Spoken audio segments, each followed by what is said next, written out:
Yo doy gracias a Dios por la vida de mi papá, también que estuve agradeciendo y que pudimos pasar junto con él, y gracias a Dios por todos los padres que están con nosotros y aquellos que no tienen a su papá, mientras te buscas Deuteronomio 34, amén. Aquellos que no tienen a su papá, que podamos hallar consuelo en Dios, amén. Y aquellos que tal vez nunca tuvieron a su padre o un padre presente, dice esa palabra de Dios en un pasaje que aunque mi padre o mi madre me dejaren, con todo Jehová me recogerá. Amén. Él no te abandona. Él es tu Padre celestial. Y cuando nosotros nos vestimos de eso, podemos entender el consuelo de Dios. Amén. Entonces estamos felices en este día. El Señor bendiga grandemente nuestras vidas. Amén. Y gracias por todas las bendiciones de Dios. Yo tengo una palabra cortita para compartir, pero también quería decirle que estamos con el diario, llegó el diario de este mes, que aquellos que quieran el diario estamos repartiendo, ahí estamos por ahí en esta noche. El libro de Deuteronomio 34:1 dice así: subió Moisés a los campos de Moab, al monte Nebo, a la cumbre del Pisga, que está enfrente de Jericó, y le mostró Jehová toda la tierra de Galaad hasta Dan, toda Neftalí, la tierra de Efraín y de Manasés, y toda la tierra de Judá hasta el mar occidental, el Negev y la llanura de la vega de Jericó, ciudad de las palmeras, hasta Zoar. Y le dijo Jehová: esta es la tierra que juré a Abraham, a Isaac y a Jacob, diciendo: a tu descendencia la daré. Y te he permitido verla con tus ojos, mas no pasarás a ella. Y murió allí Moisés, siervo de Jehová, en la tierra de Moab, conforme al dicho de Jehová. Y lo enterró en el valle, en la tierra de Moab, enfrente a Bet-peor. Y ninguno conoce el lugar de su sepultura hasta hoy. Era Moisés de edad de 120 años cuando murió. Sus ojos nunca se oscurecieron, ni perdió su vigor. Y lloraron los hijos de Israel a Moisés en los campos de Moab 30 días. Y así se cumplieron los días del lloro y el luto de Moisés. Josué, hijo de Nun, fue lleno del espíritu de sabiduría, porque Moisés había puesto sus manos sobre él. Y los hijos de Israel le obedecieron y le hicieron como Jehová mandó a Moisés. Y nunca más se levantó profeta en Israel como Moisés, a quien haya conocido Jehová cara a cara. Y nadie como él, en todas las señales y prodigios que Jehová le envió a hacer en la tierra de Egipto y de Faraón, y a todos sus siervos y a toda su tierra, y en el gran poder y en los hechos grandiosos y terribles que Moisés hizo a la vista de todo Israel. Podemos decir amén. Un siervo de Dios había partido, uno de los más grandes legisladores que tuvo Israel, un siervo de Dios impresionante, uno de los más renombrados ungidos del Señor que se nombra en la Biblia, es este Moisés. Es también una persona, que aquellos que leen la historia, alguien que impactó la historia de la humanidad en una manera tremenda. Pero leemos el capítulo 34, donde acabamos de leer, y es el día de la partida de este siervo. Sus días en la tierra habían terminado. Había llegado a los 120 años y murió como un siervo de Dios, tremendamente. Sus ojos nunca se oscurecieron, significa que tenía vista buena. Su vigor tenía fuerza. Y ese día expiró por última vez y murió conforme a la palabra de Dios, y aunque no pudo cruzar a la tierra prometida, sí la pudo ver de lejos. Es una palabra tremenda, ¿no es cierto?, que tiene que llegar a nuestro corazón. Un tiempo había terminado, y lo que los teólogos dirían, termina el libro de Deuteronomio, que es el quinto libro de la Biblia. Los teólogos dirían, termina el Pentateuco. Una etapa, un tiempo había terminado. Los judíos decían, la ley de Moisés. Y comenzaba una nueva etapa, comenzaba un nuevo tiempo. Yo, por la posición de mi Biblia, no sé si la Biblia suya es la misma, pero la mía, cuando termina esa parte, en Deuteronomio acá, ¿no es cierto?, comienza Josué. Y me parece, siempre me impacta, porque termina el libro, de esa forma termina, con la partida de Moisés. Pero comienza Josué con el primer título que dice, preparativos para la conquista. Qué tremendo, ¿no? Un tiempo había terminado. Moisés, un legislador, un siervo de Dios impresionante, alguien que hablaba cara a cara con Dios. Pero ese tiempo había terminado. El hombre ese había muerto y un tiempo nuevo había comenzado. Y comenzaba otro tiempo que significaba los preparativos para conquista. Me llama la atención porque la palabra de Dios habla que Dios le habló a Abraham también. Dios le dijo, vete de tu tierra y de tu parentela. Y nunca cumplió Abraham el propósito. Hasta que un día murió su papá Taré. Cuando muere Taré, Abraham se va de la tierra. Y Dios comienza a cumplir el propósito de Abraham. Pero la Biblia acá habla de Moisés, los sacó de Egipto, los liberó, hubo plagas, abrió el mar, hubo milagros y le duraron 40 años, nunca entraron a la tierra prometida hasta que el último murió, el último era Moisés. El día que muere Moisés se termina ese tiempo y comienza un tiempo nuevo, los preparativos para la conquista. Ahora viene la conquista. Qué tremendo que es, ¿no? Parece fuerte, pero es lo que dice la Biblia. Hay cosas que no estamos hablando de personas, aunque sí la Biblia habla de personas, pero tal vez de situaciones, tal vez de cosas que tienen que morir. Luego diría en el Nuevo Testamento, casi al final de la Biblia, Dios volvería a repetir, escribiendo una carta a Dios, a su iglesia, le dice, afirma aquellas cosas que están para morir. ¿Será que hay cosas que tienen que morir en nosotros para comenzar un tiempo nuevo? Para terminar una etapa pasada, hasta que Moisés no muere, ellos no dejan de dar vuelta. Hasta el último día ellos dan vuelta, hasta que llega el momento donde esa etapa se tiene que terminar.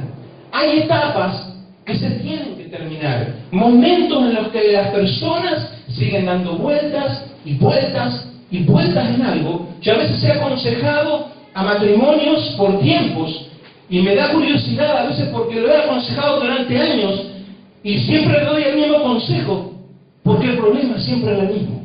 Personas, no sé si escuchaste alguna vez, personas que discuten siempre por lo mismo. Personas que debaten siempre por lo mismo. No digo un día, no digo dos, pero sí digo años. Estos días pasados hay cosas que tienen que morir. Me había ocurrido un problema a mí con una pariente, me había dicho unas palabras que a mí me ofendieron, me dolieron en mi corazón. Me dijo unas cosas que yo y me dijo, ¿por qué te ofendió tanto? Porque a mí me dolió en la forma que me lo dijo. Pero ese día propuso en mi corazón, porque dice que Dios no nos dio espíritu de cobardía, sino de fe, de amor y de dominio propio. ¿Cuántos dicen esto? ¿Amén? ¿Sabe qué? Entonces dominé mi dominio propio, porque yo me iba a ofender, me iba a enojar. Y había gente que dependía de mí, y había cosas que yo tenía que... Dije, bloqueé mi mente, no dije ninguna palabra, me callé la boca, y hice como que nada había pasado. Pasó.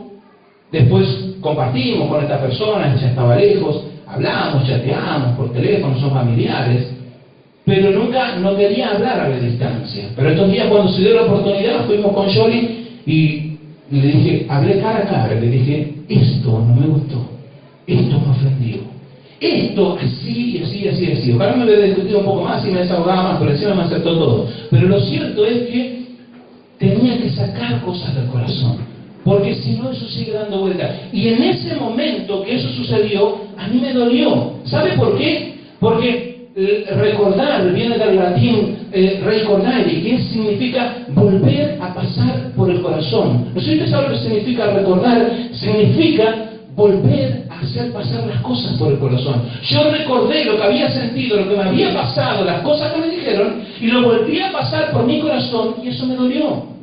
Ahora, cuando hay personas que siempre están recordando, y eso era algo malo, pero cuando hay personas que están ahí recordando, vos sabés que estás volviendo a hacer pasar por tu corazón esas cosas. Y esas cosas a veces lastiman, dañan, dejan un olor desagradable, dejan un mal sentimiento, dejan algo malo. Entonces hay momentos en que hay cosas que hay que morir, hay que matarlo. Se tiene que terminar. Y en este caso como una recordida, donde a veces va a ser algo malo, pero en el caso de Moisés encima haga algo bueno. Dice la Biblia que nunca se había levantado un legislador como Moisés. Nunca hubo otro igual. Hay personas que se quedan recordando también en el Día del Padre. ¡Ay, mi papá! Y se queda, y queda eso, y pasa. No, dice que ellos lo lloraron 30 días, el tiempo de llorar. ¿Está bien? Si sufriste alguna pérdida, un dolor, una angustia, algo te pasó, está bien. A veces hay que hacer el duelo. Hay gente que también dice, no pasa nada. Después, un desastre en su vida, ¿no es cierto? Yo tenía una tía que le pasó las 1001 y ella sonreía, y no pasó nada, con rencor en el corazón, con cantidad de cosas, y el diablo le llevó todo. Pero el Hijo de Dios no, es lícito hacer luto. Es lícito a veces enojarse, es lícito a veces sentirse mal. ¿Por qué? Por la pérdida, por el problema. Es lícito llorar. ¿Sabe qué? Le dice, lloraron 30 días. Ahora bien, cuando ya viene un año, viene 2 años, viene 3 años, no sigue con lo mismo. No, es un tiempo. Porque una etapa ha pasado, una nueva viene en camino. ¿Cuántos dicen amén? Hay cosas que tienen que pasar, hay situaciones que tienen que morir. Un legislador más grande que ellos tenían fue Moisés. Y hay personas que quieren volver a la antigüedad. Y dice, ¿sabe qué es lo que dice Dios? Nunca más se levantó un Moisés. La segunda palabra que tengo para decirte es, las cosas a veces van a cambiar. No van a volver a ser de la misma forma. Hay gente que se queda en el pasado, escucha la misma canción, tiene la misma nostalgia. Yo me acuerdo cuando mi hijito tenía 10 años, tiene 45, ahora, no va a volver, va a ser distinto. Va a ser distinto. Me acuerdo de mi novio cuando lo conocí. No, ya pasaron el tiempo, pasaron los años. Ahora es una nueva etapa, es un nuevo tiempo. Y si vos te quedas arraigado al pasado, no te va a permitir disfrutar lo nuevo que viene de parte de Dios. Si ellos quedaban arraigados a Moisés, nunca iban a conquistar la tierra prometida. Hay un momento en que el pasado tiene que morir. Y lo último que te digo es que a veces hay una lucha espiritual. Hay otro pasaje tremendo en la Biblia, en Judas al final, dice que, fíjate que este pasaje habla, ya digo, tanto de las cosas buenas como de las cosas malas. Dice la palabra de Dios que nunca se encontró el cuerpo de Moisés. Fue enterrado. ¿Quién lo enterró?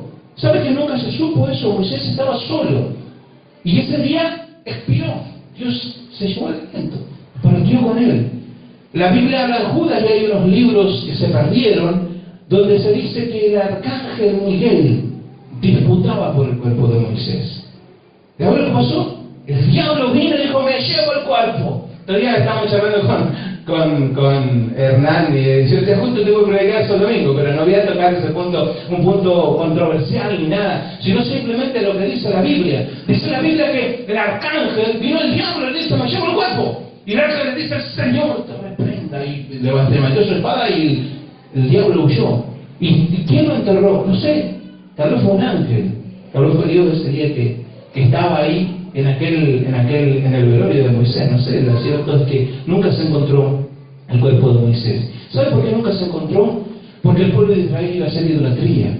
El pueblo de Israel iba a adorar a Moisés. Y un día quedaron, ¿sabe que varios años más adelante, ellos quedaron adorando la serpiente de bronce que un día levantó Moisés en el desierto? Que un día vino un profeta y dice, destruyanla, para todo. Porque Dios no es Dios de idolatría. Gente que idolatra cosas. Gente que idolatra y se queda en el pasado. Dios no permitió que el cuerpo de Moisés apareciera en algún lugar, porque iban a agarrar los huesos, como agarran en Roma. No sé lo que leen de la Biblia. Tienen los huesitos de San Pedro, de San María, un pedacito de la cruz, no sé, agarraron una tierra, por ahí un pedazo de madera y dicen que de la cruz. Eso Dios nunca lo mandó, porque Dios no quiere la idolatría. ¿Se entiende lo que estoy diciendo? Eso Dios lo abomina. Por eso cuando y los católicos a veces te dicen, no, pero ¿acaso no me llevó una fotito de tu esposa o de tu novia? Sí, tengo fotos, pero no me arrodillo delante de ella a orarle. No me arrodillo delante de ella a pedirle. Esa es la diferencia. A Moisés, recordalo, es un siervo de Dios. Es tremendo. Quedaron sus palabras. Reconocieron en la tierra y en los cielos. Y ojalá un día en los cielos lo veamos y le abracemos y le digamos, gran siervo de Dios. Pero hasta ahí nomás, de rodillas no. Porque la adoración es para Dios. Pero a veces en nuestro corazón eso está ahí. Y sabe que Dios quiere tomar esas cosas. Por eso esta noche vamos a orar y usted ponga sus manos sobre el Señor. Si hay cosas en mi corazón que el enemigo y yo la estoy venerando, yo la estoy idolatrando, estoy teniendo, que el Señor la arranque de nuestro corazón, que Él se lo lleve, que no se